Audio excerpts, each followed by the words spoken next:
Could I convince you that the moon landing was faked? That you have psychic powers waiting to be unlocked? That there's somebody monitoring your thoughts right now?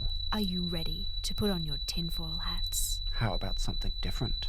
That the digital media platforms that you use every day are run by predatory algorithms that use what they know about you to hook you in so you can't ever leave.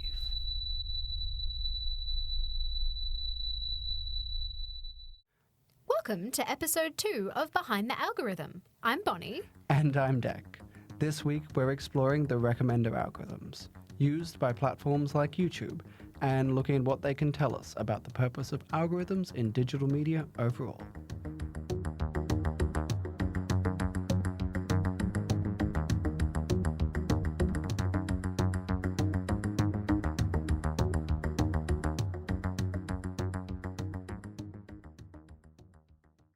YouTube's recommendations are infamous for spiraling into conspiracy territory. So, let's see how long it takes us to find a conspiracy using the recommendations. For the folks at home, if you can't come up with a conspiracy by yourself, just follow YouTube down the rabbit hole. Okay, let's start with a nice, relevant, educational video called Why the Internet Was a Mistake from a verified channel called Wisecrack. We don't need to listen to that. We all know the internet was a mistake. We already know. I'm getting recommended Cicada 3301, an internet mystery, whatever that means. Very mysterious. Very mysterious, but it sounds close to what we're looking for. All right, that's boring. What's that? What is it recommending me now? Oh, look, top 10 proofs of the Mandela effect, volume 1 of 5.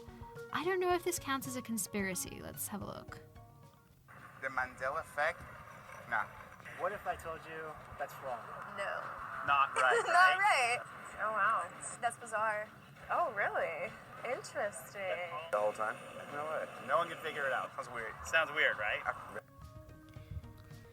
It does say proof in the title, but honestly, it's getting hard to tell the difference between clickbait and, is it right to say real conspiracies? It's not right, but we're gonna use it anyway. Oh no, look at this. Oh, that's definitely a conspiracy. The recommendations from that last video have taken me to proof Mandela effect is actually CERN quantum effect part 2. Oh no. Why is it part 2? We have the creator of what is the world's first quantum computer in person here from Burnaby, BC. These are really big deals. They come in at about $15 or $20 million a piece. Something like that. And have been bought by major American research and corporations. Let's read the description. As CERN ramps up its speed, our timeline is drifting in and out of other parallel universes, altering our timelines forever. See for yourself and make your own opinion. Mind-boggling. The mind-boggling in full caps at the end really makes it. It really makes it, especially for me, because my mind is already boggled that this video exists, so we don't have to watch it. I really don't want to watch it. Oh, no, it's like 2 hours as well. Okay, so that was scarily easy to find a conspiracy, just by following the path of YouTube's recommended videos. Yeah, what was that? 3 clicks from an educational video to whatever that was? Very educational. I guess from here we want to know more about this recommendation system. I found an article written in 2018 by Nick Seaver on this topic. It's called Captivating Algorithms, Recommender Systems as Traps, which explains some of the history and the concerns of systems like YouTube's.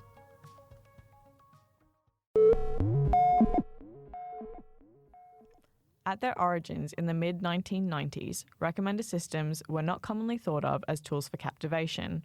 Rather, they were developed, coinciding with the rise of the World Wide Web, as tools to help users manage increasingly large catalogues of information, like message board posts, movies, or music. But Seaver talks about how that's changed, and now recommendation systems are about capturing the attention of users and keeping them engaged for longer. Of course. The longer you're on a platform, the more money they can make from advertising to you. Yeah. Siva calls this type of algorithm design captology. It's designed to show you more of what it thinks you want, so you'll stay on the platform. This gets worse when we remember what we said in last week's episode about how algorithms can affect our mood. We really start to see an issue with platforms recommending whatever will keep us on there without any thought to whether it's good for us, or in the case of YouTube, whether it's even true. And all of this is only possible because of the massive amounts of data collection that enable algorithms to make personalized decisions about what we like and what to show us. As Siva explains, the data that flows into the recommender has broadened to include practically any form of interaction, even, and now especially, interactions that a user may not realize have occurred, such as data shared by a social network, saved in a browser history, or captured from a smartphone's sensors. Algorithmic recommendation has settled deep into the infrastructure of online cultural life, where it has become practically unavoidable. So, algorithms like YouTube's recommendation system takes data we don't know about to make decisions we don't know about, for purposes decided by the company that owns the platforms, companies which don't necessarily have our best interests in mind. especially when they'll show us anything, true or false, to keep us on there. This can all go pretty unnoticed by most users. Unless you're willing to take a peek behind the screens. We'll be back next week to explore more about the issues with data collection and privacy in this age of algorithms. See you soon.